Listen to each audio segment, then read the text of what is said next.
Dwayne Rankin from the Arizona Republic, followed by Cam Cox. Okay. Jay, congratulations on getting to the Western Conference Finals after you already been to the Eastern Conference Finals the year before. Just wanted to ask just about seeing Chris Paul and him doing what he does, but maybe going to an even higher level in this game tonight. Closeout game, you could definitely feel the intensity of the game, and you could tell our intensity as a group. But he definitely led us in that aspect of just being able to play within a lot of. It's a closeout game, so it's a lot of emotions, a lot of guys who want it. So he just did a good job of calming us down when we got a little sped up a little bit, and I think he managed the game, the entirety of the game. So he did what Chris Paul does, and that's point guard, whatever you want to call him. He controlled the game, the entire game.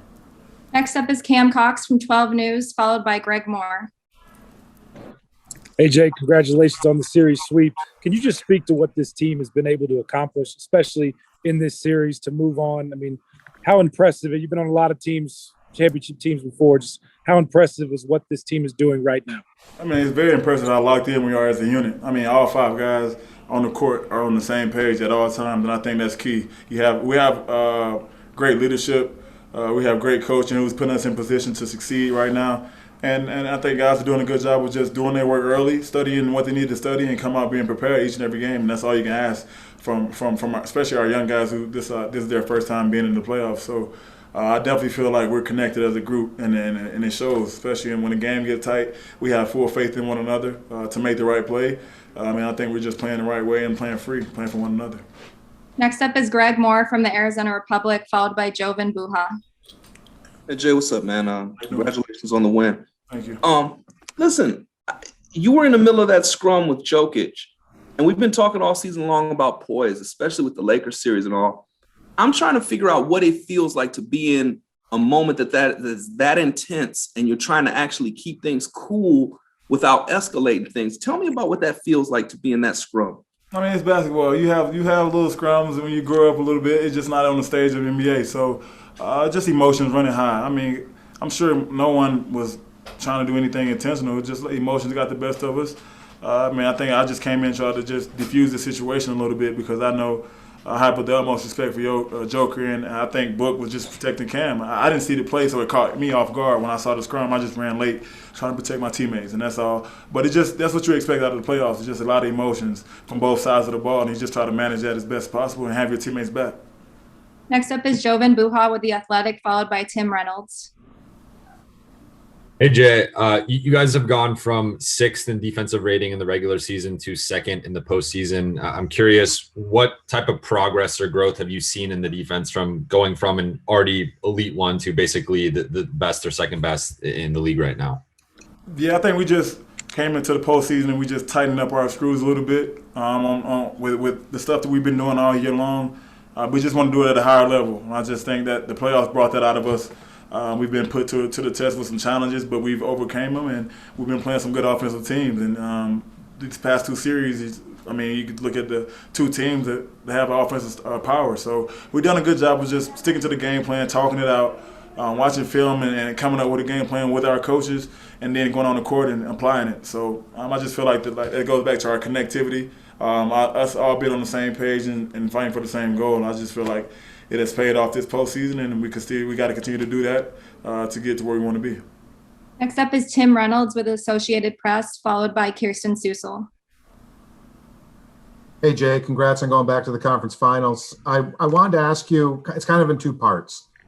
The bubble experience last year, even for a seasoned pro like you, what did that do as far as your growth?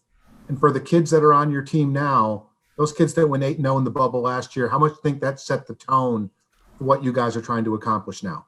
I think that helped, for sure. That helped a lot. The bubble, mentally it was a challenge for me. It wasn't so much of the game of basketball. It was just the mental part of being away from family, being in a restricted area for myself, 96 days. I spent 96 days in there playing the last final game. And it just got to be tough mentally a little bit. But other than that, it definitely helped me grow.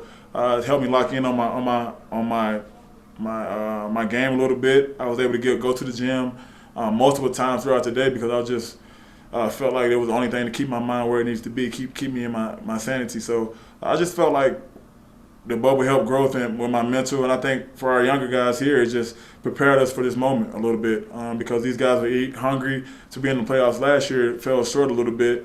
A couple of guys came over with me and myself and Chris, and we got Torrey Craig. We got a couple of guys, and we were able to put something special together. And I feel like what they wanted last year, falling short of the goal, definitely helped us in this moment and to try to continue to win games in the playoffs once we got our foot in the playoff door. So I think each guy on our team we want it. We want to be in that moment, the big moment, and we want to come out on top. So we're putting the work in each and every day to just try to come out on top.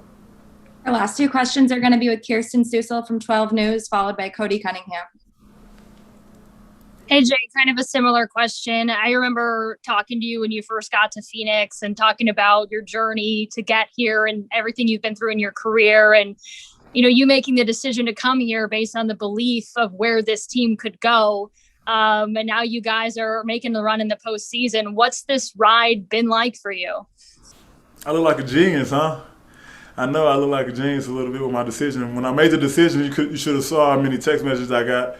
Like, what am I doing? Why are you going to Phoenix? They haven't made the playoffs in 10 years. I just feel like I just knew what type of group these guys were. I felt like they were hungry. They wanted to do some special things, and I just want to be a part of it. And I honestly feel like it's all coming together for not only myself, but for our team and for our organization because everybody on the same page. We're all fighting for the same goal. I mean, you got a lot of selfless guys on our team, and you see how we play each and every night. We play for one another, and it's definitely beneficial for us to win games, especially in the postseason. So the bubble, I think I'm happy it happened, obviously, especially for this group to just have some type of taste of success leading up into this year. So to keep us going, I feel like it's going to be beneficial for us to just stay together and be collective, locked in, and taking one game at a time. Our last question is with Cody Cunningham with Suns.com. Hey, Jay. With about 3 minutes left in the game, Mikal made an off-bounds save, diving out of bounds, and he was able to find Chris for the fast break, and that put you guys up by 11. Just how critical are those little hustle plays that lead to the overall victory? I mean, we talk about it all the time. We talk about 50-50 balls and little things that lead up to the big things, and that's W. So it's definitely on our conscience to lock in on the little things, the small aspects of the game, diving on the floor, wanting more than the other team, 50-50 balls, helping your teammate. And those things we talk about on a daily basis. So it's no coincidence that you saw that Kel did that, and it was definitely a good momentum swing for us. But we definitely talk about that. We come into the game, we try to win that stat against the opposing team because that ultimately leads to victories, especially on the road in a closeout game. Thanks for the time, Jay. Thank you, guys.